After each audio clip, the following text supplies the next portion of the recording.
Haryana board के 9वीं कक्षा के छात्रों का कल 14 अगस्त 2024 को सोशल साइंस यानी कि सामाजिक विज्ञान विषय का सेट 1 का एग्ज़ाम है। इसलिए आज मैं आपको इस वीडियो में सोशल साइंस यानी कि सामाजिक विज्ञान विषय की तैयारी करवाने के लिए सेट 1 का पूरा क्वेश्चन पेपर सोल्व करवाऊंगा, ताकि आप अपने एग्ज़ाम की अच्छे से तैयारी कर सकें। वीडियो अच्छी लगे तो लाइक करें, चैनल को सब्सक्राइब करके ऑल के बटन के ऊपर क्लिक कर लें, ताकि जब नेक्स्ट वीडियो अपलोड हो तो उसका नोटिफिकेशन आपको मिल जाए। अब मैं आपको क्वेश्चन पेपर दिखाता हूँ। जैसा कि आप देख सकते हैं, स्टूडेंट असेसमेंट सेट 1 का क्वेश्चन पेपर है। अगस्त 2024 के एग्ज़ाम के लिए 9वीं कक्षा का है, सोशल साइंस विषय है। 1 घंटे का टाइम मिलेगा आपको क्वेश्चन पेपर को सोल्व करने के लिए, और 40 नंबर का आपका क्वेश्चन पेपर आएगा। यहाँ से आपके क्वेश्चन स्टार्ट होते हैं सेक्शन ए से। सबसे पहले एक नंबर वाले क्वेश्चन आएंगे। टोटल 11 क्वेश्चन आएंगे एक नंबर के। पहला क्वेश्चन है, निम्नलिखित में से लोकहितवादी किसे कहा जाता है? तो इसका जो आंसर है वो है ऑप्शन सी, यानी कि गोपाल हरि देशमुख को लोकहित के नाम से जाना जाता है। उसके बाद दूसरा क्वेश्चन देखें, दी इंडियन वॉर ऑफ इंडिपेंडेंस 1857 किसने लिखी? तो ये किताब का नाम है, और ये किताब किसने लिखी थी? तो आंसर है इसका ऑप्शन बी, वीर सावरकर ने। उसके बाद तीसरा क्वेश्चन देखें। तीसरा क्वेश्चन है, 1896 ईस्वी से 1897 ईस्वी में अकाल के दौरान महाराष्ट्र के किसानों के द्वारा भूमि कर यानी कि टैक्स न देने का जो अभियान है वो किसने चलाया था? तो ये चलाया था बाल गंगाधर तिलक ने। तो जो ऑप्शन सी है ये आपका आंसर है। अगला क्वेश्चन है क्वेश्चन नंबर 4, क्षेत्रफल के आधार पर भारत का सबसे बड़ा राज्य कौन सा है? तो आंसर है राजस्थान, यानी कि क्षेत्रफल के आधार पर भारत का जो सबसे बड़ा जो राज्य है वो है राजस्थान। और अगर क्वेश्चन में ये पूछा जाए कि जनसंख्या के आधार पर भारत का जो सबसे बड़ा राज्य है वो कौन सा है, तो आएगा उत्तर प्रदेश। उसके बाद अगला क्वेश्चन है, एक स्थलीय भाग जो 3 ओर से समुद्र से घिरा हो, यानी कि एक स्थलीय भाग जो 3 तरफ से समुद्र से घिरा हो तो उसको बोलते हैं प्रायद्वीप, और चारों तरफ से घिरा हो तो उसको बोलते हैं द्वीप। तो इसका जो आंसर है वो है ऑप्शन बी। उसके बाद अगला क्वेश्चन है, दक्षिण गंगा किस नदी को कहा जाता है? तो ये कहा जाता है गोदावरी नदी को। तो गोदावरी नदी को जो है दक्षिण गंगा के नाम से भी जानते हैं। तो ऑप्शन बी जो है आपका आंसर है।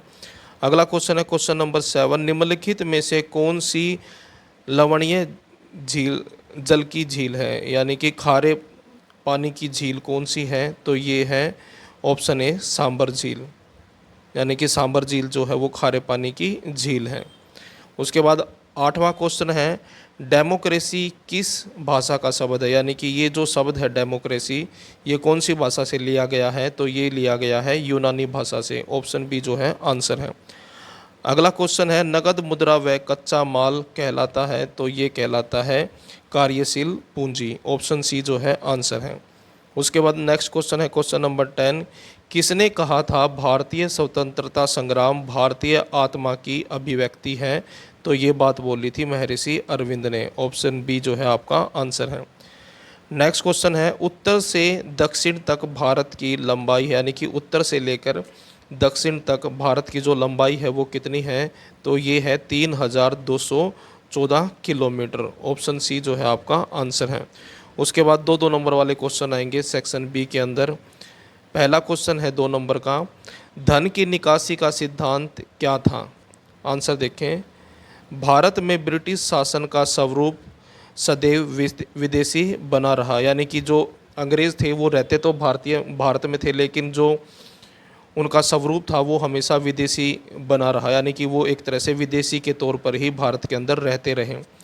भारत से बहुत बड़ी मात्रा में धन युद्ध खर्चों, गृह प्रभार व सेना पर खर्चों के रूप में इंग्लैंड जाता रहा, यानी कि भारत से बहुत सारा धन यानी कि पैसा युद्ध के खर्च के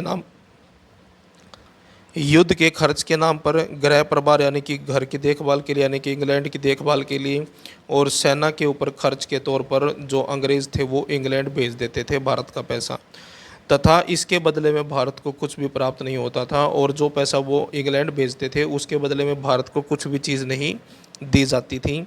इसे ही धन का निकास कहा जाता है, यानी कि इसको ही धन का निकास कहते हैं।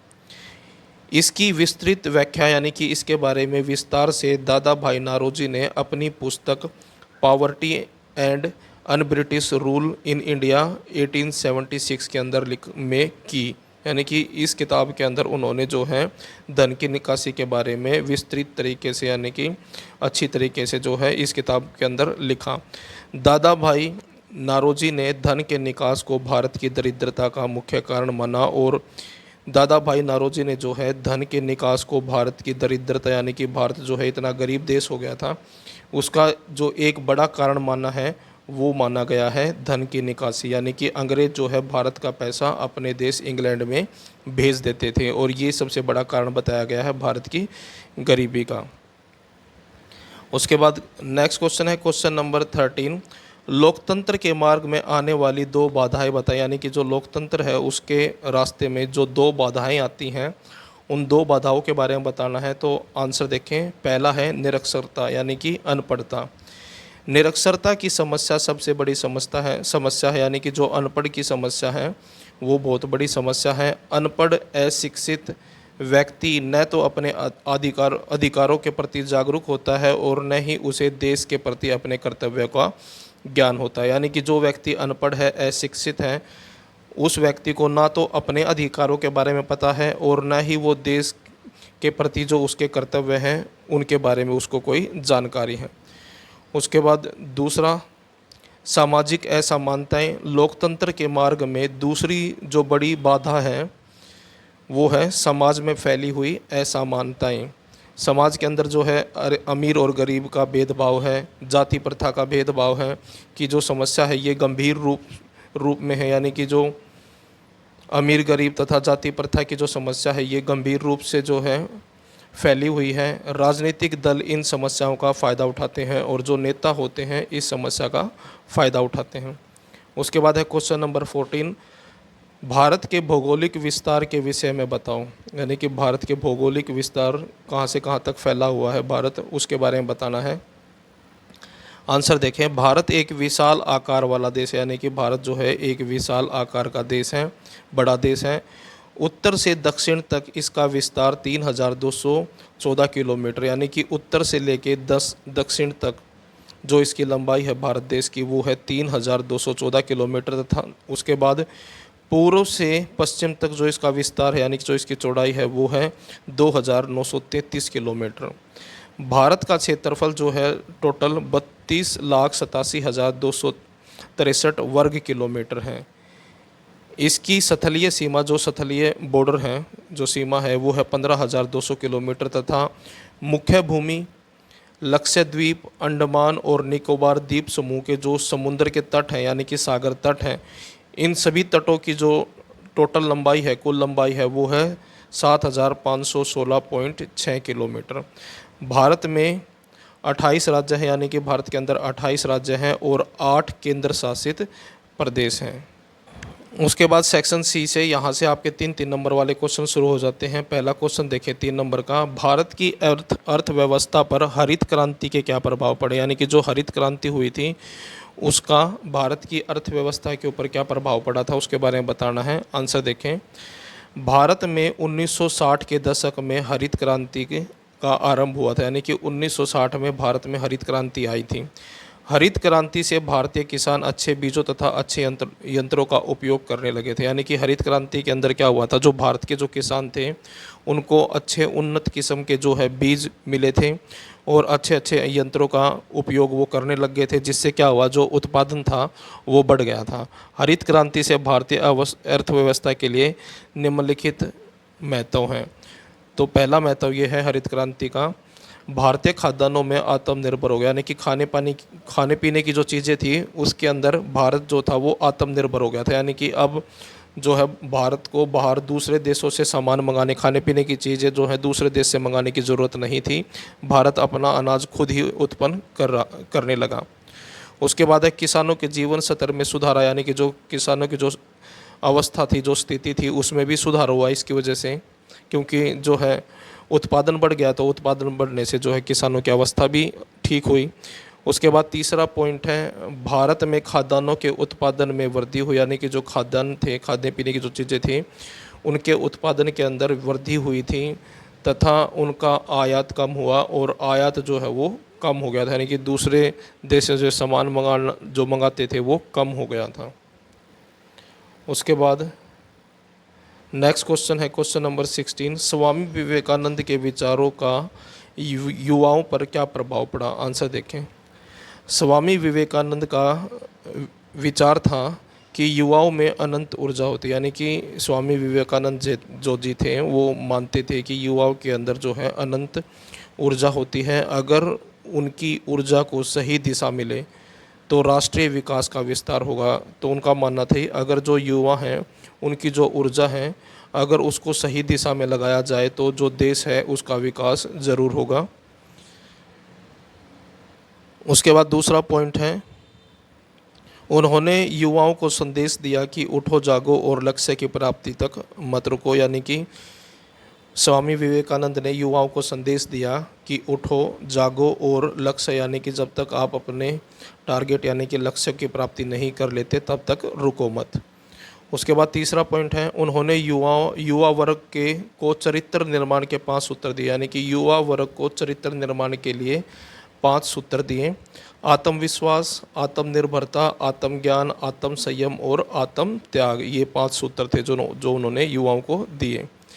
उसके बाद है चौथा पॉइंट, इन 5 तत्वों का निरंतर अभ्यास करके युवा अपना देश का तथा समाज का पुनः निर्माण कर सकते हैं, यानी कि इन 5 तत्वों का अगर युवा निरंतर यानी कि लगातार अगर वो अभ्यास करते हैं, अगर इन चीज़ों को फॉलो करते हैं तो युवा जो है अपना भी, अपने देश का भी और अपने समाज का भी पुनः निर्माण कर सकते हैं।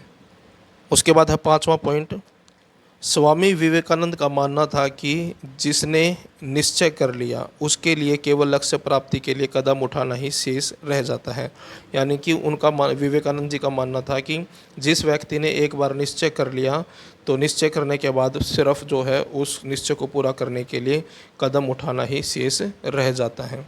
उन्होंने युवाओं में भारतीय सभ्यता एवं संस्कृति के प्रति गौरव की भावना उत्पन्न करके उनको राष्ट्रहित के लिए प्रेरित किया, यानी कि जो भारतीय युवा हैं उनके अंदर भारतीय सभ्यता के प्रति और संस्कृति के प्रति जो गौरव की जो भावना है वो उन्होंने उत्पन्न की, ताकि जिससे उनके अंदर देशभक्ति यानी कि राष्ट्रहित की जो है उनको प्रेरणा मिले।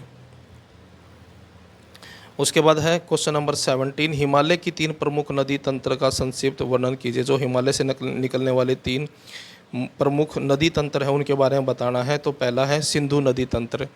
सिंधु नदी इसकी प्रमुख नदी है, यानी कि इस नदी तंत्र में सिंधु जो नदी है वो मुख्य नदी है और इसकी सहायक नदियों के नाम हैं सतलुज, व्यास, रावी, चेनाब तथा झेलम। उसके बाद है गंगा नदी द्रोणी। इस नदी तंत्र की प्रमुख नदी गंगा है।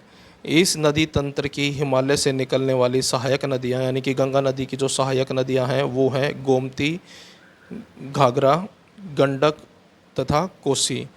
प्रायद्वीपीय पठार से निकलने वाली इस नदी तंत्र की सहायक नदी चंबल, बेतवा, केन तथा सोन है। यमुना इस तंत्र की प्रमुख सहायक नदी है जो इसके बराबर बहती हुई इसमें इलाहाबाद में जाकर मिल जाती हैं।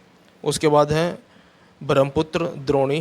ब्रह्मपुत्र इसकी प्रमुख नदी है, यानी कि इस द्रोणी की जो प्रमुख नदी है वो ब्रह्मपुत्र है और इसकी जो सहायक नदियां हैं वो है लोहित, दिबांग, दिहांग तथा केनुला। उसके बाद है section D, source based question आएगा, यानी कि एक क्वेश्चन आएगा, इसके अंदर एक पैसेज दिया होगा, इस पैसेज को पढ़ना है, समझना है और इसके नीचे क्वेश्चन मिलेंगे, उन क्वेश्चनों के आंसर देने हैं। तो ये पैसेज है और पहला क्वेश्चन देखें, कौन सा क्षेत्र भारत में सबसे बड़े उत्पादक क्षेत्र के रूप में उभरा है? तो आंसर है इसका तृतीय क्षेत्र। उसके बाद दूसरा क्वेश्चन है, जीवन बीमा किस क्षेत्र की गतिविधि है? ये गतिविधि है तृतीय क्षेत्र की।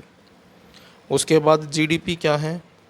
किसी विशेष वर्ष के दौरान प्रत्येक क्षेत्र में उत्पादित अंतिम वस्तुओं तथा सेवाओं का मूल्य जीडीपी कहलाता है। उसके बाद है, भारत में सकल घरेलू उत्पाद की गणना कौन करता है? यानी कि जीडीपी की गणना कौन करता है? केंद्रीय सरकार मंत्रालय। उसके बाद एक क्वेश्चन आएगा ऐसे टाइप, यानी कि 5 नंबर का एक क्वेश्चन आएगा, तो इसके अंदर क्वेश्चन है, अंग्रेज़ों की शोषणकारी नीतियों का भारत और भारतीयों पर क्या प्रभाव पड़ा। यानी कि जो अंग्रेज़ों के द्वारा जो शोषणकारी नीतियाँ थी उनका भारत के वासियों के ऊपर क्या प्रभाव पड़ा। तो आंसर देखें। पहला है, अंग्रेज़ों की शोषणकारी व्यापारिक नीतियों के कारण भारत के हस्तशिल्प व लघु उद्योग नष्ट हो गए। यानी कि जो अंग्रेज़ों की शोषणकारी व्यापारिक नीतियाँ थी उसके कारण जो भारत के जो लघु उद्योग थे और हस्तशिल्प यानी कि हाथों द्वारा जो कलाकारी की जाती थी, शिल्प बनाए जाते थे, उस उद्योग को, यानी कि ये छोटे उद्योग होते थे और इन छोटे उद्योगों को बहुत ज़्यादा नुकसान हुआ था। यानी कि ये एक तरह से नष्ट हो गए थे तथा भारतीय व्यापारियों को हानि उठानी पड़ी और इससे क्या हुआ, भारतीय जो व्यापारी थे उनको बहुत हानि उठानी पड़ी, यानी कि नुकसान उठाना पड़ा। उसके बाद दूसरा पॉइंट है, अंग्रेज़ों की शोषणकारी भू राजस्व नीतियों के कारण कृषि पर निर्भर विभिन्न वर्गों में असंतोष भरने लगा। यानी कि अंग्रेज़ों ने भू राजस्व की जो नीतियां थी उनके कारण जो है कृषि पर जितने भी लोग निर्भर थे, यानी कि जिनका व्यवसाय कृषि था, उन सभी लोगों के अंदर असंतोष उभरने लगा। यानी कि वो अंग्रेज़ों से नाराज़ हो गए तथा ब्रिटिश शासन के अंत की कामना करने लगे और फिर वो ये चाहते थे कि ब्रिटिश शासन है उसका अंत हो जाए। तीसरा पॉइंट है, भारत का धन निरंतर इंग्लैंड जाता रहा। यानी कि जो भारत का पैसा था वो अंग्रेज़ लगातार इंग्लैंड भेजते रहे तथा इसके बदले में भारत को कुछ भी प्राप्त नहीं होता था। यह धन की निकासी भारत की दरिद्रता का मुख्य कारण बना। यानी कि भारत की जो गरीबी है उसका मुख्य कारण यही बना था कि अंग्रेज़ों ने भारत का पैसा अपने देश भेज दिया था। उसके बाद है, ब्रिटिश शोषण तथा भारतीय सभ्यता एवं व अनुचित हस्तक्षेप विरुद्ध भारत के प्रत्येक वर्ग में एक बेचैनी और असंतोष उत्पन्न हुआ। यानी कि जो ब्रिटिश शोषण था, यानी कि अंग्रेज़ जो शोषण करते थे और अंग्रेज़ों का जो भारतीय सभ्यता था उसके अंदर जो दखल अंदाजी थी, जो भारतीय संस्कृति थी उसके अंदर जो अनुचित हस्तक्षेप था, हस्तक्षेप यानी कि दखल अंदाजी के विरुद्ध जो है भारत के प्रत्येक वर्ग में, यानी कि भारत के जो सभी लोग थे, हर एक वर्ग के जो लोग थे उनके अंदर बेचैनी थी। बेचैनी का मतलब वो क्रोधित थे उनसे और उनके अंदर असंतोष उत्पन्न हो गया, जिसके परिणाम स्वरूप 1857 की क्रांति हुई।